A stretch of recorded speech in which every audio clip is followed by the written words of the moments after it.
तो सबसे पहले हम लोग केस कन्वर्जन वाला करेंगे कि हम लोग केस कन्वर्ट मतलब करने का जो काम होता है क्यूरीज को थ्रू किस तरह करते हैं। तो फॉर एग्जांपल मैं यहाँ पे क्यूरी राइट करता हूँ, तो मतलब select employ ID, last name और डिपार्टमेंट आईडी। मैंने ये 3 कॉलम्स का डाटा सिलेक्ट करना है, किस टेबल में से? एम्प्लॉयज वाले टेबल से। लेकिन अब यहाँ पे जो मैं क्राइटेरिया कंडीशन दे रहा हूँ, मैं वहां पे लिख रहा हूँ ये हाइजीन्स के नाम से, यानी कि जिसका लास्ट नेम हाइजीन्स होगा। अब यहाँ पे ये स्मॉल केसेस के अंदर मैंने इसको लिखा है। अब मैं इसको अगर रन करता हूँ तो कहता है इनवैलिड एसक्यूएल स्टेटमेंट, मतलब कहता है एसक्यूएल स्टेटमेंट आप लोगों की वैलिड नहीं है।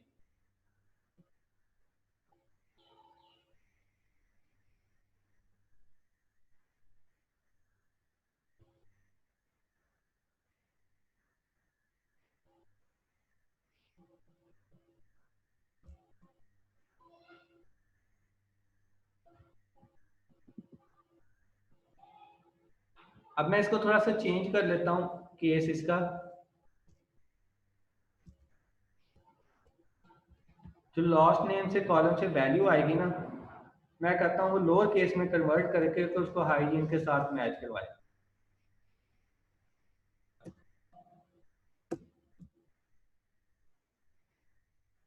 अब मुझे उसने मतलब वो डाटा रिट्रीव करके दे दिया। अब पहले क्या मसला आ रहा था कि मैंने ये जो हाइजीन्स का वर्ड लिखा था ये स्मॉल केस में लिखा हुआ है सारा, लेकिन जो कॉलम नेम के अंदर ये देखो लास्ट नेम जो हाइजीन्स आ रहा है ये इन इट कैप की फॉर्म में आ रहा है। इन इट कैप की फॉर्म में मतलब कि जब ये यहाँ पे शो हुआ ना, ये देखना इसका पहला कैरेक्टर कैपिटल केस में लिखा हुआ है। तो यहाँ पे जो मैं इसको सिलेक्ट करने के लिए क्राइटेरिया के लिए वैल्यू दे रहा था वो मैं सारी की सारी स्मॉल केस में दे रहा था, इसलिए मुझे उसने कह दिया कि उसको जब रिजल्ट नहीं मिला तो उसने इनवैलिड क्वेरी कह दिया। अब मैंने उसको क्या किया कि अब उस कॉलम नेम को लोअर केस में कन्वर्ट करके, क्योंकि मेरे पास जिस वैल्यू के साथ मैंने मैच करवाना है वो सारी लोअर केस में है। अगर ये वैल्यू सारी हाई केस में होती, मतलब मैं इसको तमाम के तमाम को कैपिटल केस में राइट करता है, HIGGINS। अगर मैं इसको इस तरह राइट करूं तो फिर मुझे क्या करना पड़ेगा, यहाँ पे अपर लिखना पड़ेगा कि टेबल जो टेबल से वैल्यू आ रही है वो सारी की सारी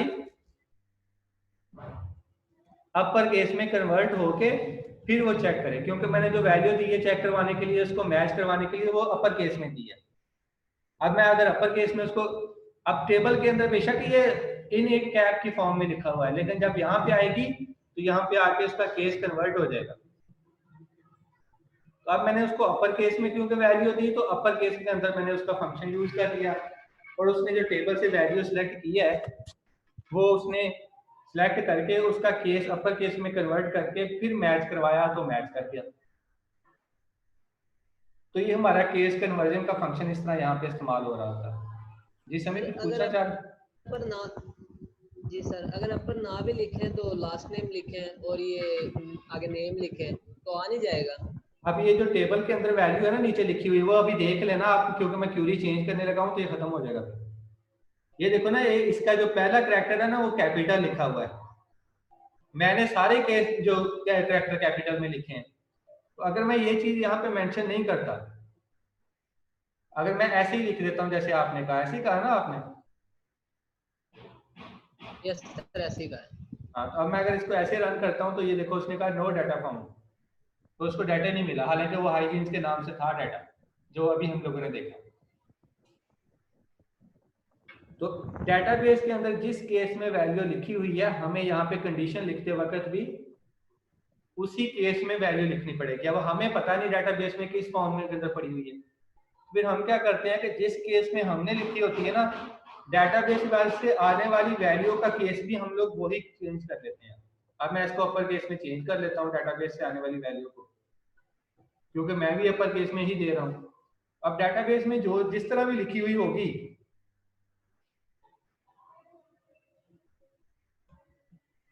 तो ये मुझे उसी केस में कन्वर्ट करके इसको चेक करवाएगा जिस केस में मैंने दी होगी। अब उसने वो मुझे रिजल्ट शो करवा दिया। तो ये इसलिए हम लोग इसके अंदर ये कुछ मतलब अपर केस और लोअर केस की फंक्शनैलिटी होती है। और तीसरी एक होती है इन इट कैप की।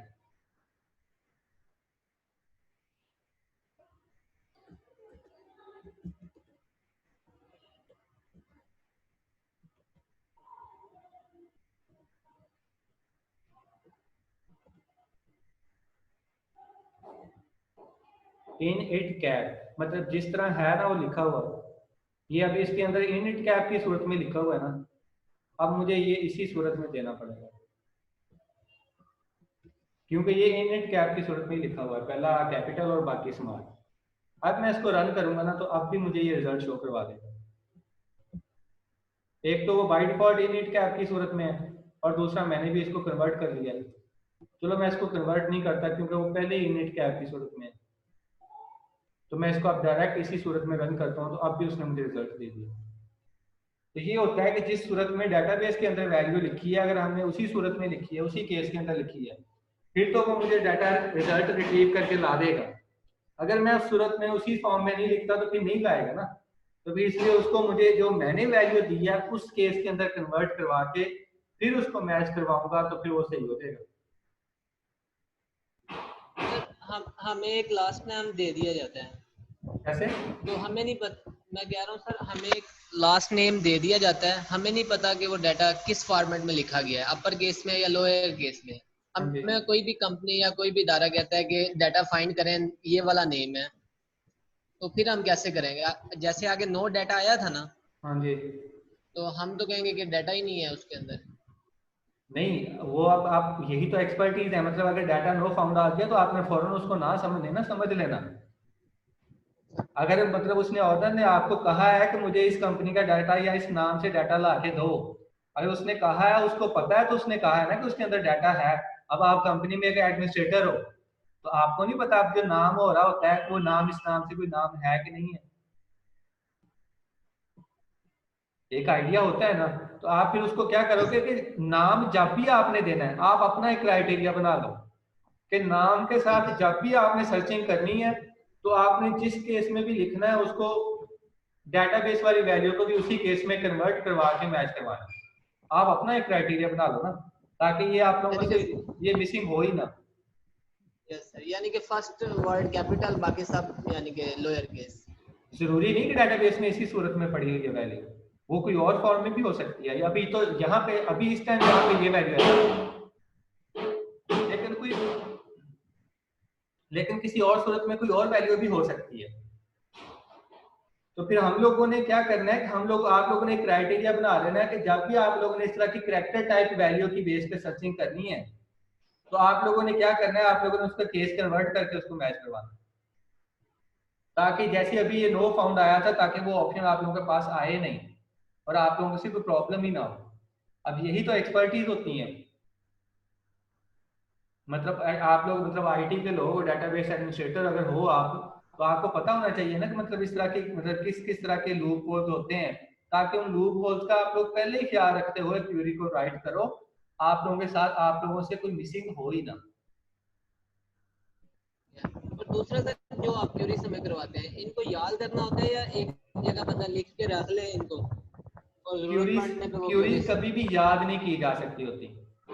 जैसे मैंने आप लोगों को असाइनमेंट दी, उस असाइनमेंट के अंदर आप लोगों ने देखा कि हर दफा क्राइटेरिया चेंज हो रहा होता है, क्राइटेरिया के मुताबिक हमें क्यूरी भी चेंज करनी पड़ती है। तो आप लोगों ने इसके कॉन्सेप्ट समझने होते हैं कि किस तरह हो तो क्या लिखना पड़ता है। आपको सिर्फ इतना याद करना है कि क्या चीज हो तो उसको किस तरह लिखना होता है। बाकी क्यूरी कभी भी याद नहीं करते होते। यहाँ पे तो क्राइटेरिया के मुताबिक फिर सैकड़ों और थाउजेंड के हिसाब से क्यूरी बन जाती हैं, तो वो आप क्या सारी याद करोगे? और ना ही सारी याद रहती होती हैं। बस आपको क्राइटेरिया देख के सर उसके ठीक है, मुताबिक हम खुद लोग राइट थोड़ा करनी आनी हो, आती हो। ये काम फिर इस तरह एक्सपर्टीज से आता है और एक्सपर्टीज इस तरह काम करने से आती है।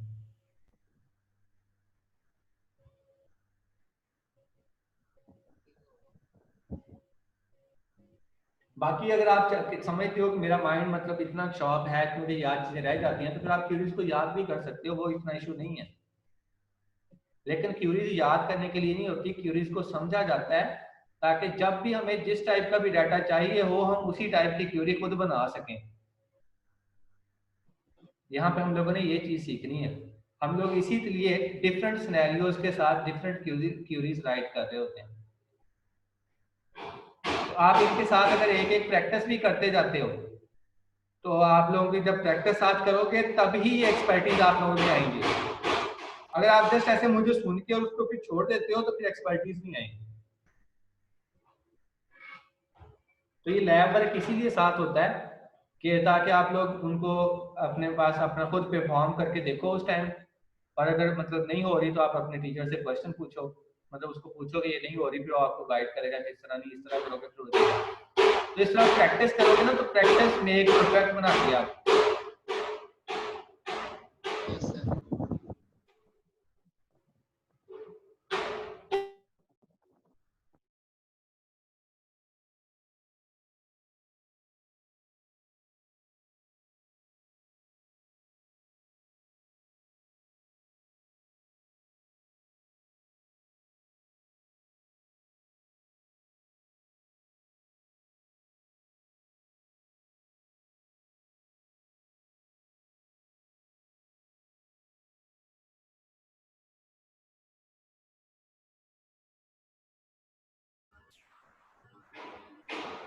इसी तरह हमारे पास जो दूसरी टाइप है क्यूरी की हम लोगों ने जो आज देखी है तो हो गया ना केस कन्वर्जन का, कि हम लोग केस कन्वर्जन कैसे करते हैं क्यूरीज के अंदर।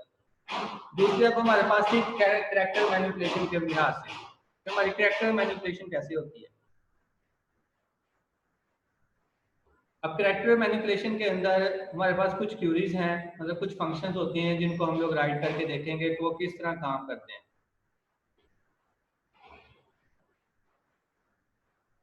तो उसके लिए मैं एक क्यूरी राइट करता हूँ, उसके अंदर डिफरेंट फंक्शंस बना लेता हूँ जो फंक्शंस हम लोगों ने उनसे पढ़े हुए हैं, तो उसी के मुताबिक फिर उनकी कैलकुलेशन कर लेंगे। अब जैसे मैंने क्यूरी राइट की है यहाँ पे कि सिलेक्ट एम्प्लॉय आईडी, उसके बाद जो फर्स्ट नेम और लास्ट नेम वाला कॉलम है ना उसको मैंने कंबाइन करके एक ही कॉलम में शो करवाना है। तो उसके लिए मैंने कनकैटिनेशन का फंक्शन यूज कर लिया। कनकैट आगे कनकैटिनेशन फंक्शन के अंदर हम लोगों ने आर्ग्यूमेंट देने होते हैं। आर्ग्यूमेंट के अंदर मैंने फर्स्ट नेम और लास्ट नेम दो कॉलम के नेम दे दिए हैं, तो उन्हीं दो कॉलम की वैल्यूज को शो करवा देगा हमको। और उसकी जो अब ये जो स्पेस डाल के आगे नेम लिखा है, अब ये क्या है, ये एलियस है, क्योंकि कॉलम जो आप लोगों को रिजल्ट शो होना है उसके ऊपर उसकी जो हेडिंग आ रही होती है वो फिर इस तरह ये पूरी की पूरी फंक्शन ही उधर हेडिंग में राइट कर देगा। इसलिए मैंने साथ एक्सप्रेस ये एलियस दे दिया कि मतलब एलियस होता है कि उस कॉलम की जो हेडिंग आएगी वो नेम के लिहाज से आएगी, लेकिन उसके अंदर जो वैल्यू आ रही होगी वो फर्स्ट नेम और लास्ट नेम के लिहाज से आ रही होगी। उसके बाद जॉब आईडी ये सिलेक्ट करनी है और लास्ट नेम के कैरेक्टर कितने हैं उसकी लेंथ मालूम करनी है। तो लेंथ का फंक्शन यूज हो गया इसके अंदर। और इन स्ट्रिंग होता है कि अब लास्ट नेम के अंदर ए किस पोजीशन पे है तो वो भी साथ आ जाएगा, लेकिन उन नाम के साथ ये ए चेक करेगा जो कंटेन कर रहे होंगे ए, कि जिन नाम के अंदर ए है ये सिर्फ उन्हीं के अंदर चेक करेगा। और ये सारा कुछ किस टेबल से करना है, एम्प्लॉयज के टेबल से। वेयर सब स्ट्रिंग यानी कि जॉब आईडी। अब जॉब आईडी मुझे एग्जैक्ट नहीं पता सबकी, अगर पता भी हो तो मैं अगर जॉब आईडी दे भी दूं तो ये सारा काम वो सिर्फ एक बंदे का करेगा। मैं चाहता हूं कि MUL के साथ जितने स्टूडेंट का ताल्लुक है वो तमाम लोगों के साथ ये काम करें। तो मैं फिर क्या करूंगा कि उससे रजिस्ट्रेशन आईडी के अंदर, जैसे आप लोगों की आईडी के अंदर MUL आता है, तो मैं क्या करूंगा MUL की पोजीशन देखूंगा कि MUL हर आईडी के अंदर कहां से स्टार्ट हो रहा है। ठीक है, तो सब स्ट्रिंग कॉलम का नेम और उसके बाद फोर्थ पोजीशन से मैंने देख लिया। ठीक है, तो फोर्थ पोजीशन से आईडी के अंदर जहां पे REP आ रहा होगा सिर्फ उन्हीं का रिकॉर्ड लाग शो करेगा। अब मैं इसको रन किया, रन करने के बाद ये मुझे उसने रिजल्ट शो करवा दिया। इसके अंदर आप लोगों को आप देख रहे होंगे कि ये नाम आ रहा है तो नाम उसने हेडिंग दे दी, लेकिन इसके अंदर जो वैल्यू आ रही है वो फर्स्ट नेम और लास्ट नेम को कंकैटिनेट करके शो करवा रहा है। दूसरा मैंने जॉब आईडी का कहा तो जॉब आईडी भी उसने मुझे रिट्रीव करके दे दी। तीसरा मैंने उसको लेंथ कहा लास्ट नेम की, तो लास्ट नेम की लेंथ इसके अंदर कितनी है, 2 4 6, तो 6 है, तो यहाँ पे उसने 6 शो करवा दिया। सर ये जो आपने लास्ट नेम और फर्स्ट नेम को कनकैट किया है, जी ये पहले आप और फंक्शन से भी तो करते थे। वो फंक्शन नहीं था, वो ऑपरेटर था। ऑपरेटर था ये सर, उसी से। तो ऑपरेटर और फंक्शन में फर्क होता है। आप लोगों ने वो ऑपरेटर यूज करना है तो ऑपरेटर यूज कर लें, फंक्शन यूज करना है तो फंक्शन यूज कर लें, ये आप लोगों की मर्जी है ना, आपको ही होता है। तो ये आप लोगों के ऊपर डिपेंडेंट है कि आप लोग मतलब क्या यूज करना चाह रहे हैं, आप लोग उसी के मुताबिक भी काम कर लो। और दूसरी चीज जो यहाँ पे है कि जब ये मैंने वेयर की क्लास लगाई तो मैंने अब सब स्ट्रिंग लिखा था कि उसमें से एक स्ट्रिंग में से सब स्ट्रिंग ले आए कि उसके हिसाब से उसने रिट्रीवल करनी है। अब जॉब आईडी का मैंने कहा कि जॉब आईडी के अंदर 4th पोजीशन से आपने चेक करना है कि आरईपी लिखा हुआ हो। अब आप यहाँ पे देखो एस ए डैश 3 हो गए, चौथे नंबर से आरईपी स्टार्ट हो रहा है ना, तो यहाँ पे उसने चौथे नंबर से ही आरईपी चेक करने का कहा है। तो उसने मुझे वही रिकॉर्ड ला के दिए जिनके लिए 4th नंबर से आरईपी लिखा हुआ था। तो ये मेरे पास कितने फंक्शंस हो गए कैरेक्टर मैनिपुलेशन के लिहाज से, कनकैटिनेशन का भी हो गया, किसी वर्ड की या स्ट्रिंग की लेंथ मालूम करनी हो तो वो भी हो गया, किसी स्ट्रिंग के अंदर से किसी कैरेक्टर की लेंथ पोजीशन मालूम करनी हो, जैसे अब यहाँ पे मैंने वेयर क्लास के अंदर पोजीशन बताई थी ना, तो ये तो मुझे मालूम थी तो मैंने बता दी, लेकिन अगर आप लोगों ने खुद पहले मालूम करनी हो तो उसके लिए भी ये इन स्ट्रिंग का फंक्शन होता है।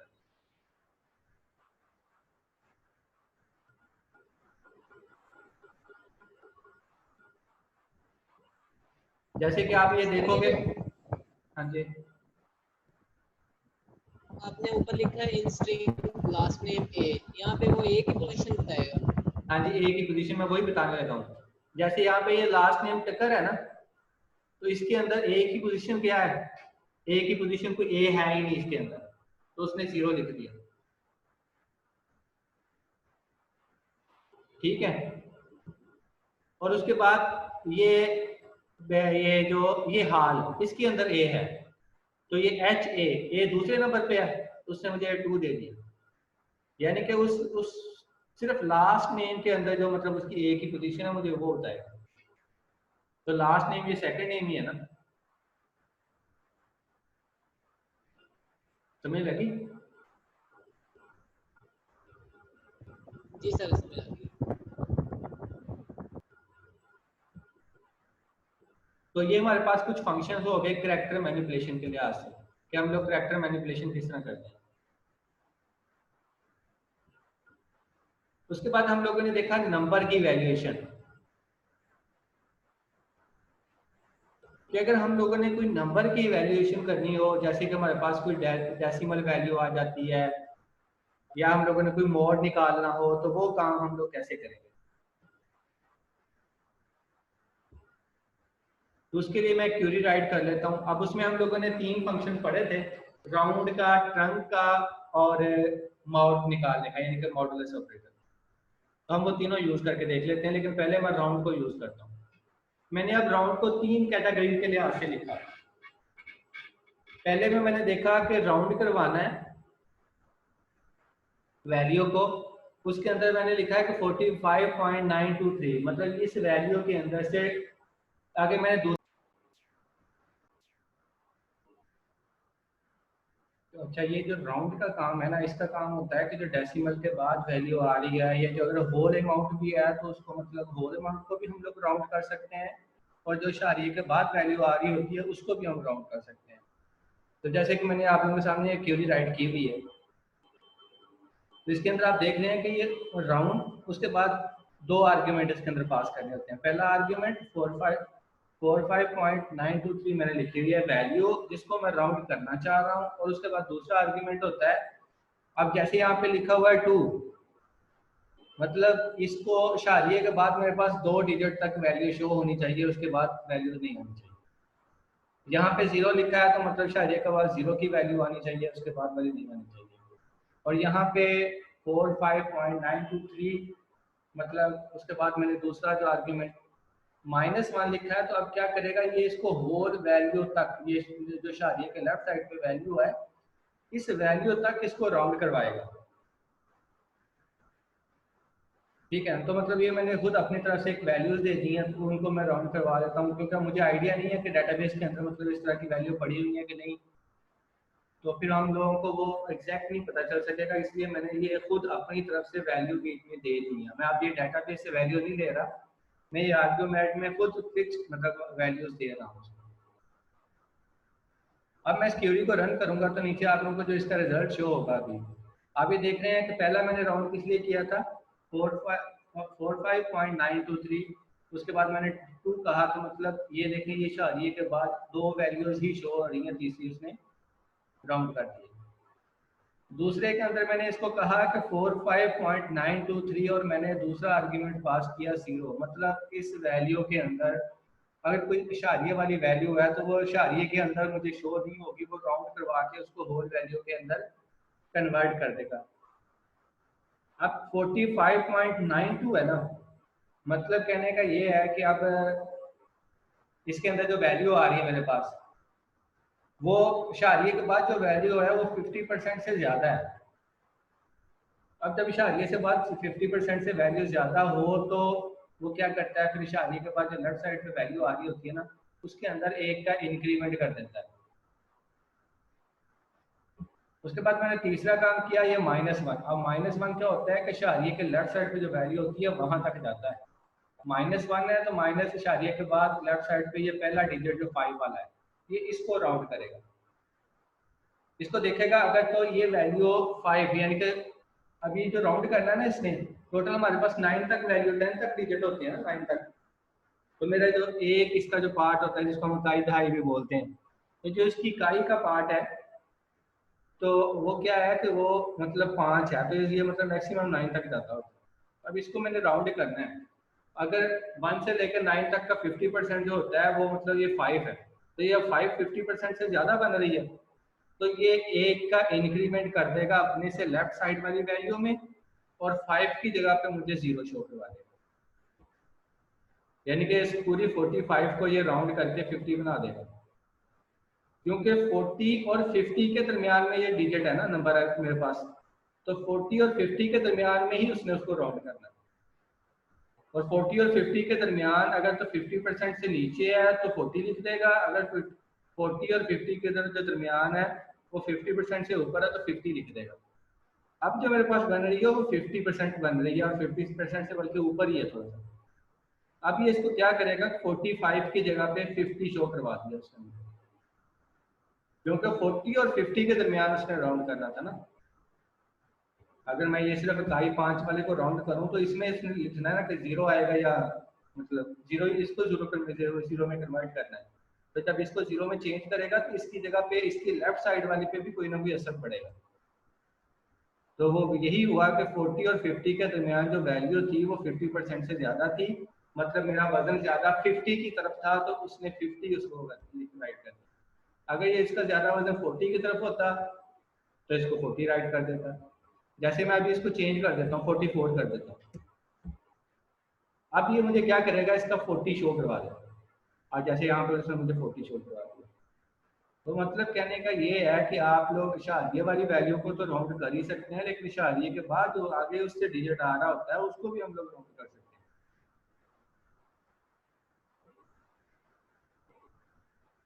तो ये तो था राउंड का।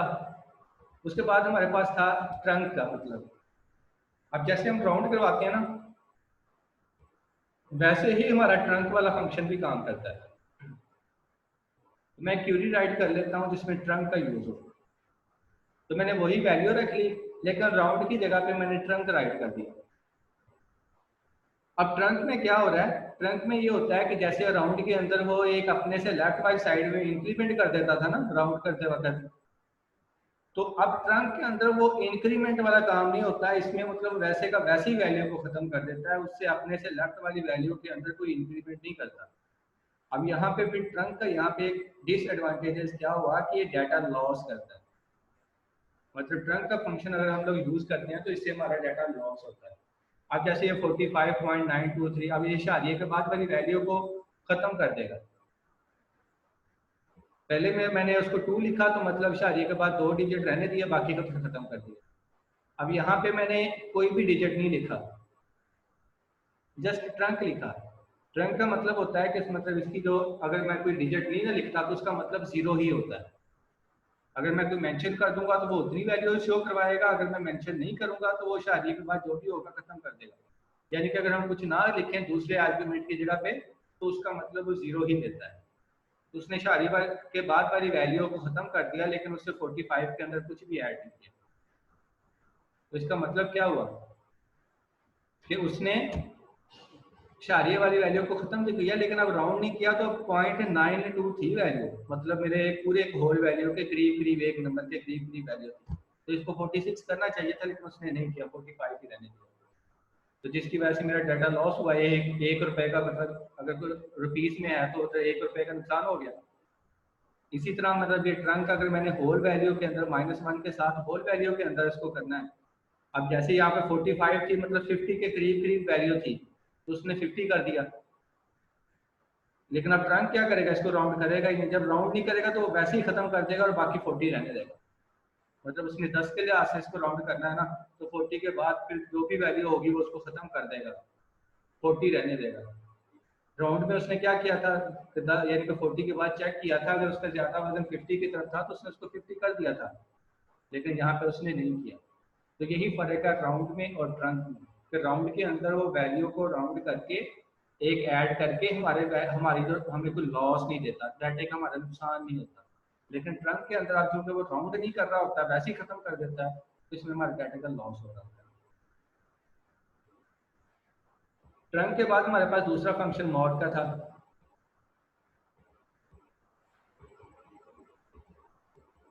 अब जो मॉड का फंक्शन होता है ना हमारे पास, वो होता है कि रिमाइंडर निकालने के लिए। जैसे मैंने एक क्यूरी राइट किया, इसके अंदर लास्ट नेम सैलरी, ये तो मैंने कॉलम की वैल्यूज उठाई हैं, कहाँ से, एम्प्लॉय के टेबल से। और जॉब आईडी उनकी क्या है, जिनकी SARAP जिनकी जॉब आईडी होगी, सिर्फ उन्हीं का डाटा लेके आए। और यहाँ पे आप मैंने सैलरी के कॉलम के ऊपर मॉड का फंक्शन लगाया है, किसके साथ, 5000 के साथ। अब मैं अगर इसको रन करूंगा तो ये इसकी एक कॉलम के अंदर एक्चुअल सैलरी आ रही है, दूसरे कॉलम के अंदर 5000 से डिवाइड करके जो रिमाइंडर बचता है ना वो इसका आ रहा है। अब जैसे पहली वैल्यू 10,000 है, तो इसने 5000 पे डिवाइड किया, पूरा पूरा डिवाइड हो गया, रिमाइंडर 0 बचा, उसने रिमाइंडर 0 शो करवा दिया। अब इस तरह के फंक्शन हम लोग यूज करते होते हैं कि जैसे आप लोगों ने कभी ATM यूज किया हो तो आप लोगों को पता है ना, वहाँ पे वो अमाउंट कहता है कि 500 के डिविजिबल होनी चाहिए। अब उसने क्योंकि डाटाबेस से वैल्यू सेलेक्ट करके उसको उधर चेक करना होता है, और उसके अंदर ATM के अंदर नोट भी 500 के ही होते हैं, तो इसीलिए वो कहता है कि जस्ट 500 के डिविजिबल, मतलब उसको फिर वो इसी तरह चेक करता है मॉड के फंक्शन के थ्रू। तो मॉड का फंक्शन लगा के उस वैल्यू को डिवाइड करके चेक कर लेता है, अगर रिमाइंडर 0 बच रहा है तो मतलब 500 के डिविजिबल है, अगर रिमाइंडर 0 नहीं बच रहा तो मतलब 500 के डिविजिबल नहीं है। अब इस तरह की चीजें, मतलब जैसे ATM के अंदर ये मतलब काम करता है, ऐसे ही हम मतलब अपनी सैलरीज के अंदर या इस तरह डिफरेंट जगह पे हम लोग इसको यूज कर सकते हैं। मैं चले आपको वही करके दिखा देता हूँ, 500 कर देता हूँ। अब मैं इसको 500 करके अब रन करूंगा तो अब इसने मुझे 0 रिमाइंडर दे दिया, मतलब जितनी भी लोगों की सैलरीज थी वो सारी की सारी सैलरीज 500 के डिविजिबल हैं। अब ये अकाउंट्स वाले भी चेक कर सकते हैं कि अगर सबकी 500 के डिविजिबल हैं तो मैं बैंक से 500 वाले नोट ही ले आता हूँ, ताकि मुझे तमाम लोगों को सैलरी देना आसान हो जाए। तो इस तरह की मतलब ये क्यूरीज लगा के हम लोग इस तरह की चीज़ों को वेरीफाई करने के लिए इस तरह ये डिफरेंट क्यूरीज को हम लोग इस्तेमाल कर लेते हैं। तो ये मतलब होता है हमारे पास मॉड का फंक्शन, कि जिसमें हम लोग रिमाइंडर मालूम करने के लिए इसको यूज कर लेते हैं।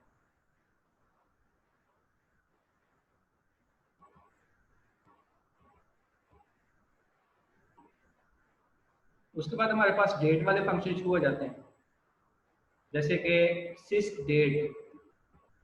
मतलब आप लोग कोई काम कर रहे हैं, उसके अंदर आप लोगों ने सिस्टम की डेट को सिलेक्ट करना है, उसके अंदर आप लोगों ने सिस्टम की डेट ऐड करनी है। मतलब मैंने जैसे आप अपने कंप्यूटर के अंदर ये क्यूरी रन करता हूँ तो ये मुझे मेरे कंप्यूटर के अंदर जो सिस्टम की डेट होगी ना वो मुझे बता देगा। तो उसके लिए हम सिस्ट डेट की कमांड होती है यहाँ पे। मैंने अब ये सिस्ट डेट लिखा, select sysdate from dual, मतलब ये ड्यूल सिस्टम होता है हमारा। तो तो उसने इस सिस्टम की डेट क्या बता दी, 19 जुलाई 2020, मतलब आज 19 तारीख है, 19 जुलाई है, तो उसने मेरे आज मेरे सिस्टम के अंदर भी यही शो हो रही है, तो उसने यही डेट मुझे सिलेक्ट, मतलब सिस्टम की डेट यहाँ पे शो करवा दी। अब इस तरह की चीज़ें हम लोग कर लेते होते हैं कि जब हम लोगों ने मतलब कोई काम कर रहे हैं तो करंट डेट उसमें देनी है, तो हम वहाँ पे सिस्टम की डेट उठा लेते हैं, सिस्टम में करंट डेट ही आ रही होती है। तो इस तरह की चीज़ों के हम लेने के लिए ये इस तरह के काम कर लेते हैं। अब चूंकि डेट की बात आई है तो ये हमारे ऊपर हमारे पास कुछ फंक्शंस होते हैं जो डेट के ऊपर भी इंप्लीमेंट किए जा सकते हैं। जैसे कि हमने थ्योरी की क्लास में पढ़ा था कि बिटवीन का फंक्शन होता है, मतलब मंथ बिटवीन, मतलब मैं दो डेट बता दूंगा, दोनों डेट्स के दरमियान में जो वैल्यू आ रही होगी ना मुझे वो बता देगा। उसके अलावा ऐड मंथ का फंक्शन होता है, तो मैं कोई एक डेट बताऊंगा और उसके अंदर एक मंथ ऐड करने के बाद जो डेट आएगी मुझे वो बता देगा। नेक्स्ट डे का फंक्शन होता है, मतलब आने वाला डे, मैं कोई एक डेट बताऊंगा उसके बाद मैं उसको एक डे बताऊंगा, तो वो मुझे उस डेट के बाद वो डे जो आएगा, मैं फॉर एग्जांपल 1 सितंबर उसको कह देता हूँ सिस्टम को, तो 1 सितंबर के बाद कौन सी डेट है, फ्राइडे को मैं कौन सी डेट आएगी, 1 सितंबर के बाद जो फ्राइडे आना उसकी डेट क्या होगी, तो मुझे उसकी डेट बता देगा। तो मतलब इस तरह की चीज़ें हैं जो हम इसके अंदर कर सकते हो। तो मैं अभी आप लोगों को वो भी करके दिखा देता हूँ। मतलब यहाँ पे सिस्ट डेट को मैं यूज़ करता हूँ, मैंने एक बिटवीन मंथ वाला जो फंक्शन है उसको इस्तेमाल कर लेता हूँ कि मैं इसके अंदर बिटवीन मंथ वाले फंक्शन के अंदर इनके सेलेक्ट मंथ बिटवीन, इन दो डेट्स के दरमियान में मुझे वो मंथ बताएगा। तो मैं इस तरह करता हूँ कि एक डेट की जगह पे तो मैं सिस्ट डेट को ले लेता हूँ,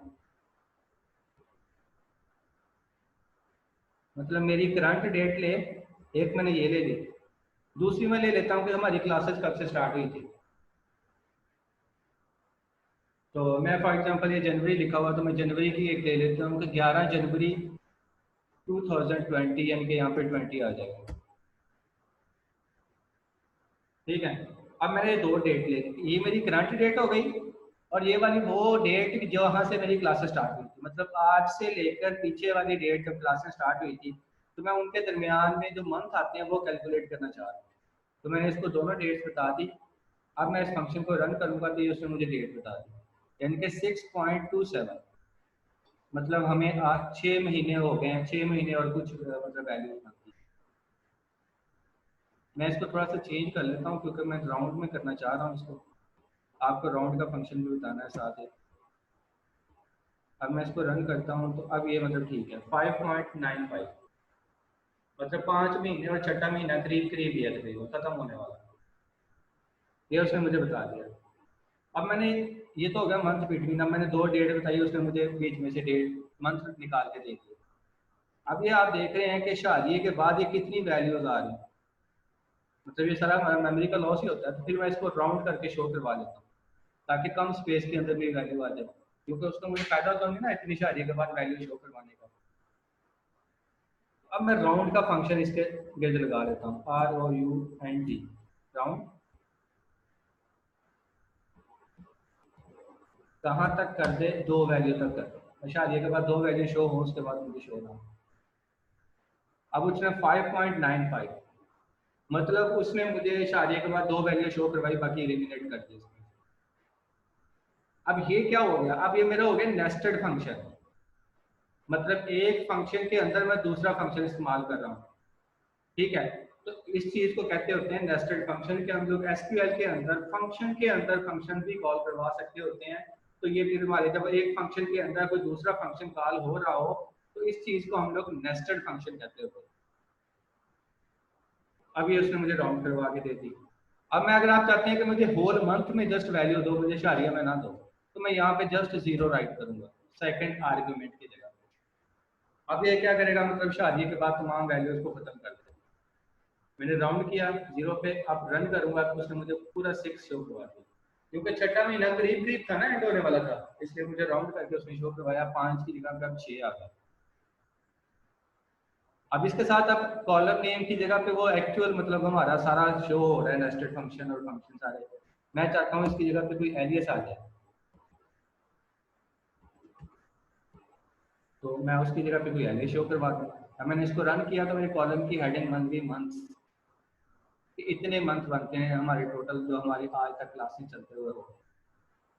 तो इस तरह के ये हमारे पास ये फंक्शंस हैं जो कि सिंगल रो एसक्यूएल फंक्शंस कहलाते हैं, जिसमें सबसे पहले मतलब था हमारे पास केस को कन्वर्ट करना अपर केस में लोअर केस में, उसके बाद हमारे पास थे कैरेक्टर की मैनिपुलेशन के लिए, उसके बाद अगर कोई न्यूमेरिक वैल्यू हो तो उसकी मैनिपुलेशन के लिए, उसके बाद हमारे पास कोई डेट हो तो उसकी मैनिपुलेशन के लिए।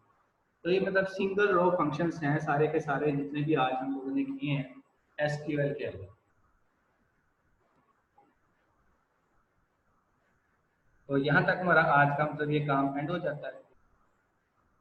तो यहाँ तक अगर आप लोगों को कोई क्वेश्चन है तो वो बता दें, वो डिस्कस कर लेते हैं।